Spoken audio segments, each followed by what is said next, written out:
Whether you've been killing it in 2024 or you just can't seem to get any traction, the reality is YouTube is changing. And so for this video, I researched the things that will make your channel the most successful in 2025, and I've compiled a handful of examples to show you exactly what I found. And so by the end of this, you're going to have a roadmap for growing your audience and diversifying your revenue streams, making 2025 your best year on YouTube yet. Let me know what your primary 2025 goal for your channel is and why you chose that goal. Let's get into it. I'm gonna break this video up into two sections. First one is audience growth, second one being monetization. So number one, for audience growth, community-focused content. So often we get really caught up in our just everyday publishing schedule where we just know we need to get another video out. The reality is YouTube has so many other offerings on platform that can help engage our audience. Things like polls on the community tab, other types of community posts, going live, answering questions in the community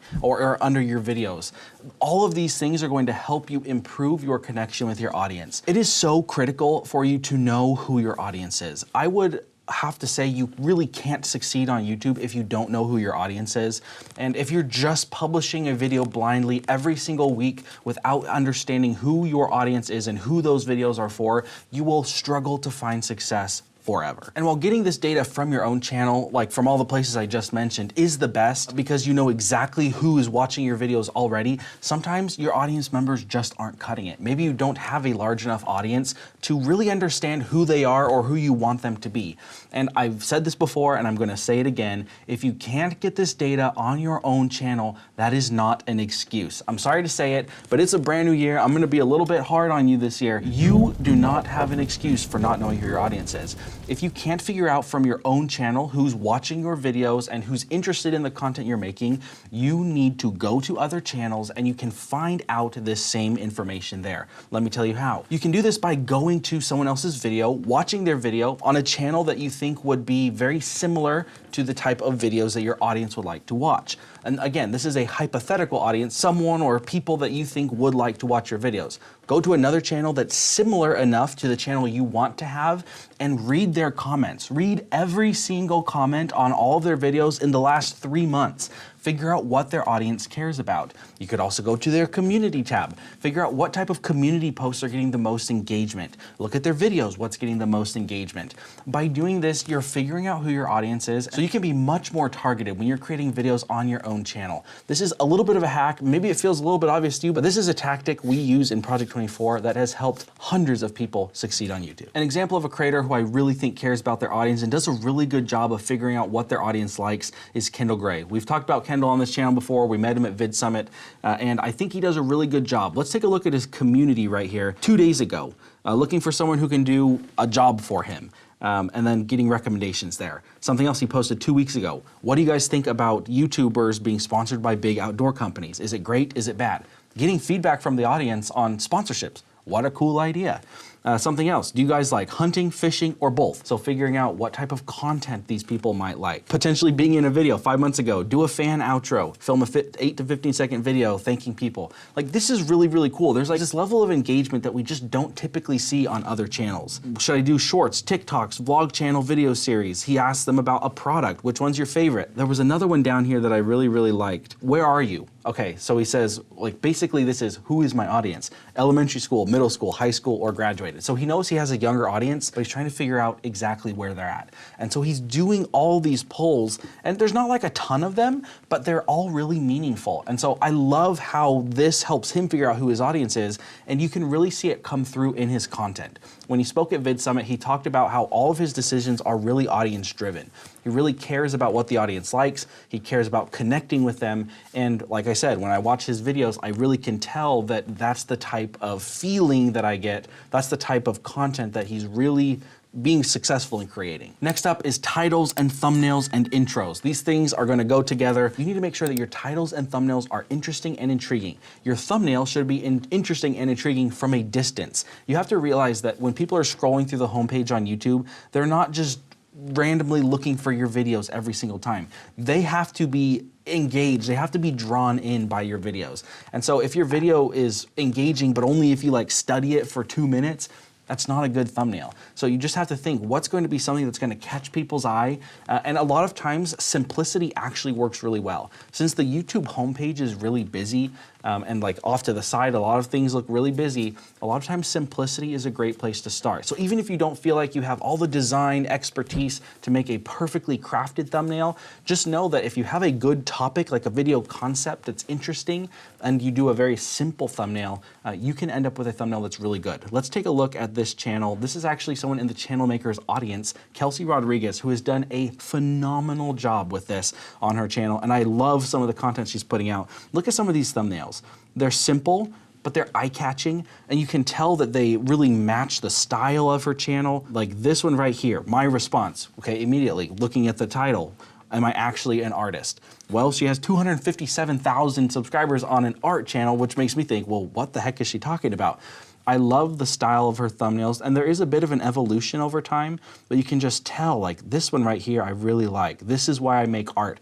And it's just like a very simple thumbnail image, but you can tell that there's some intricacy in there, but it's not overwhelming. There's not too many elements in the thumbnail. So really well done, Kelsey. And I would have to say that her intros are just as engaging as her titles and thumbnails. It is a hard thing to do on a consistent basis, but she's done a great job there. Another creator that I've mentioned before that does a really good job with title and thumbnail and intro is Marquez Brownlee. Marquez is a pretty good creator. Obviously, he's a very large creator. He's had a lot of practice with this, but I think there's a lot to be learned from that. So let's take a look at this video. I tried augmented reality glasses. So you can see the thumbnail here looks kind of futuristic, good title. Now when we click into the video, okay, second one in the video, he's literally like a sort of this POV feeling. It almost feels like it's filmed on an iPhone or something. Maybe it's the camera glasses. It looks like he's in sort of these augmented reality glasses. There's just this immediate feeling like he's participating in is the thing that he said he would be doing in the title and thumbnail. And he does this really well in all of his videos. He just catches you from second one.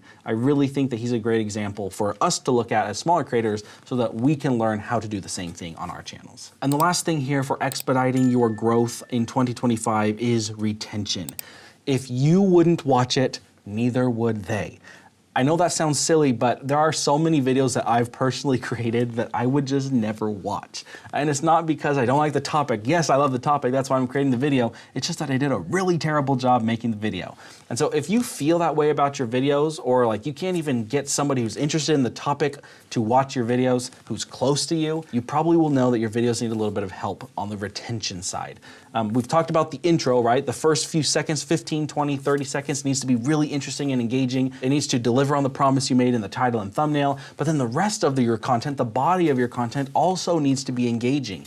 Whether you're an education style channel, whether you're entertaining people, doing challenges, it doesn't matter. There needs to be an engagement factor. I think of like education content potentially being some of the most boring content on YouTube, but it can still be engaging. Think of like a great teacher that you had in high school or grade school. Those were engaging teachers. They made you laugh. You had a good time. You felt like you were a part of something. That can be done on any channel at all, and it doesn't have to be difficult. And it doesn't have to be crazy either. There's definitely levels of engagement that can be had in different videos. Some like really hardcore tutorial videos don't need that much engagement because there's so much helpful knowledge there, while a lot of challenge style videos or entertaining style videos, those need a lot of engagement factors because people are there to be entertained. So whatever it is you do, lean into it way heavier than you are right now because people will like that. You have to be a caricature of yourself in real life on camera so that people can feel the excitement, they can feel the engagement that you want to have with them. High level recap here. Focus on community, dial in your titles and thumbnails, and then get people watching longer, retain them longer on your video. Those are honestly the 3 keys to being successful on YouTube. And I know that if you implement those 3 things just little by little in every video, you will have your most successful year on YouTube. All right, now let's talk about making more money. I don't know about you guys, but I love creating videos on YouTube, but it takes a lot of time, it takes a lot of work, and having some income coming in from that is really, really important. And I want you to capitalize on that. So let's talk about some ways that you can do that. I want to look at a channel, it's the Caleb Hammer YouTube channel. I'll go show you that in a minute, but he has done such a good job of monetizing his channel in a way that most people never will on YouTube. Now, for those of you who are not familiar with the Caleb Hammer YouTube channel, he runs a show called Financial Audit, where basically he pulls in regular everyday people, he combs through all of their finances, and he basically roasts them about how terrible their finances are. And then he helps them, he gives them a budget, he gives them resources to help them become better. And it's a very entertaining show, but there's also this education element to it. But I think a lot of people really tune in for the entertainment part. It is very entertaining. He yells, he screams, people are laughing, there's crazy jokes being made. It really is entertainment. He's grown pretty fast on YouTube. He's done a really good job of finding a niche. And so he's really grown, like exploded over the last 2 years. If you look at his videos published on his channel over the last few years, let's look at the oldest. 2 years ago, he started publishing, and since then has grown to over 1 million subscribers. So he's done just a fantastic job. All right, so when we talk about monetization, we are talking about diversification. If you just have one stream of revenue, you're going to be missing out on so much money on YouTube. And there's no way you can have your best year on YouTube if you're only doing one form of monetization. And for a lot of people, that's YouTube ads. And YouTube ads can make you some good money, but there's so much more out there. So let's look at what Caleb's doing. I'm just looking at his homepage here. Let's look at this top video. The title of the video, Delusional Model is a Clown, Financial Audit. He does crazy thumbnails and titles. But here's his first thing, look at this. Protect your online privacy and security now. So this is a sponsored link, right? For a company that is sponsoring his videos. So he's getting sponsorships, number one. Now, any channel of any size can get sponsorships. I 100% believe that. Not too long ago, I, with a channel of just over 1,000 subscribers, signed a sponsorship contract with a company to do a dedicated video and 3 sponsored videos. My channel is not big. I don't get really reliant views, but they are interested in investing in me and in the channel. You can do it too. You just have to get out there and look. Okay, next up, what does he have here? The best budgeting program online, the most affordable price. Okay, he created a program, he created a course. Now, this isn't gonna work for every channel, but most channels could find something, some education or some help that they could potentially sell. So now he has, right, sponsorships, YouTube ads, and he has a course. Next up, down right here, dirty money, get dirty with us. His whole thing is like kind of crazy, dirty jokes, and he made this merch line of finance-related, crazy, I can't even really explain it. You should go check it out. It's pretty funny. But he has a merch line, so he's selling merchandise too. So that's like up to like what, 4 types of monetization. And then here, my team and I will personally review your budget and then put you on the right financial path going forward. So some amount or some type of consultation going on here. That's like 5 types of monetization. I think his channel is one of the best monetized channels I've seen on YouTube in a very long time. And he's done it in a really short period of time, which is crazy. He also has channel memberships. You can join his channel to be a member, and he does additional content, sort of like a Patreon.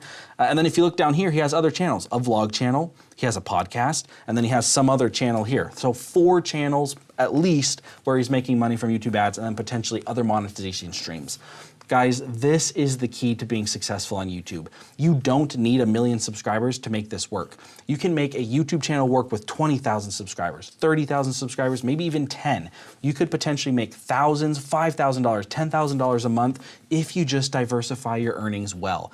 Now, I know that feels stressful. I know that it feels overwhelming to do that, but just start with an extra one. If you already have YouTube ads, great, try something else. If you're not to YouTube ads yet, you don't have to wait to get monetized. You can monetize with less than 1,000 subscribers. Just last year, we made a video on this channel where we looked at people who had monetized with less than 500 subscribers, and there were some making thousands of dollars a month with under 1,000 subscribers. So I fully believe that you can do that too, and that's what we teach people in Project 24. We teach you how to not only grow your audience in a very specific step-by-step way, but we teach you how to optimize the value of that audience in different forms of monetization so that you can actually rely on YouTube to not only be a great creative outlet, but also to be a solid, healthy business for you to support you in all aspects of your life. Even if you don't succeed at every single attempt you try in 2025, every new attempt that you make is getting you closer to your goal. And I guarantee you, by following the example of these creators that I've showed you today,